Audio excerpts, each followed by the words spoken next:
So allow me to say a word about the first reading and the second reading, since we'll be taking the letter of Paul to Timothy, who was a co-worker.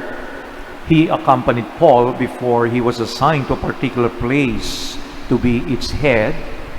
He accompanied Paul in his missionary journey, and Timothy was of a mixed parentage, Jewish and Gentile. So Paul wrote this letter to him to address some important issues regarding those who are in charge of community. And so, as I mentioned yesterday, they are called three of these letters, two addressed to Timothy and one to Titus. They are both the co-workers of Paul. They are called pastoral letters. It means they are instruction intended for pastors. That's where we get the word shepherd, pastor. Okay, so here, although the letter runs for 6 chapters, we have only up to Saturday, and Thursday it will be Feast of St. Matthew, so there will be special readings, and we have only 5 days to reflect on this letter of Paul to Timothy. And this morning you mentioned how Paul instructed those who are in charge and how they are to be selected. So this is focused on problems of discipline. Little by little, some ministries in the church emerged, were born, like deacons. The apostles could not attend to widows, to the poor.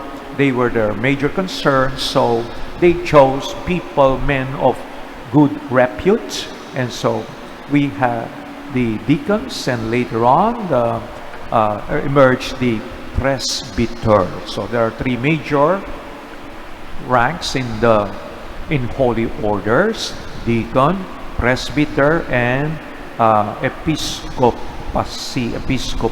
So the bishop are in charge of all the priests and the deacons.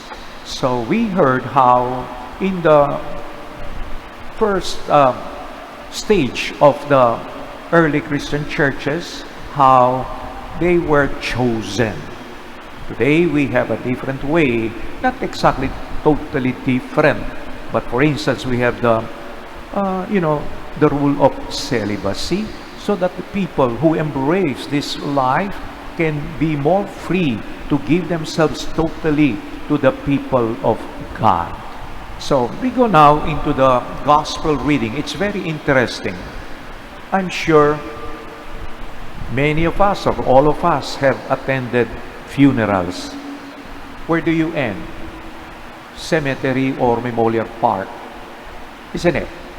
Natatapos ang libing sa funeral, sa memorial park or sa cementerio.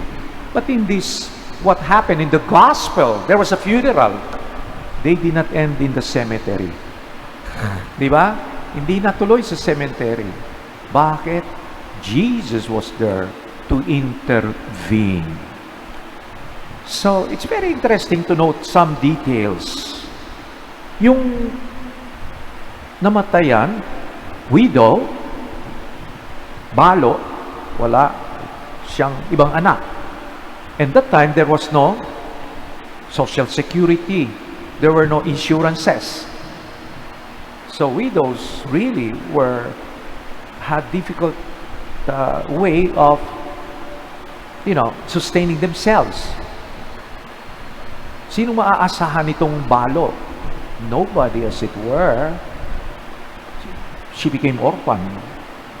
And yet, I'm sure that's why Jesus was touched when he saw this funeral.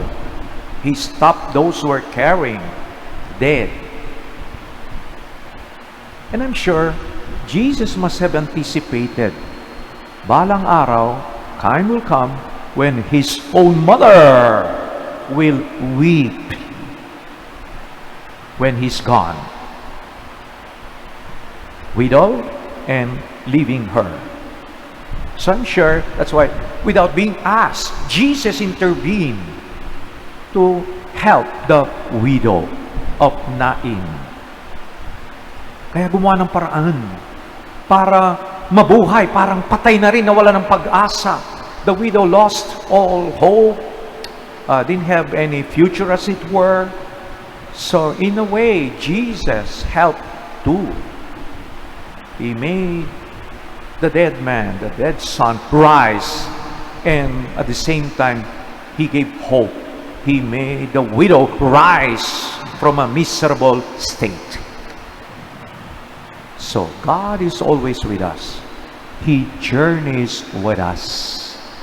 Talk with God, walk with God, and you will see miracles in life. The Lord will always be there. Even if we don't call on Him, He's always at our side. He's Emmanuel, a God who shares the pains, the sorrows, the struggles of His people. So what's important, we don't lose our focus. We don't lose our awareness that God is always with us to help us rise, whatever kind of state that we have, because we just don't talk of physical death. We can talk about spiritual death. We can talk about many kinds of death. People losing everything because of the pains that they are undergoing. And yet, Jesus will always be there. What are we to do? Talk to God. Walk with God. Amen.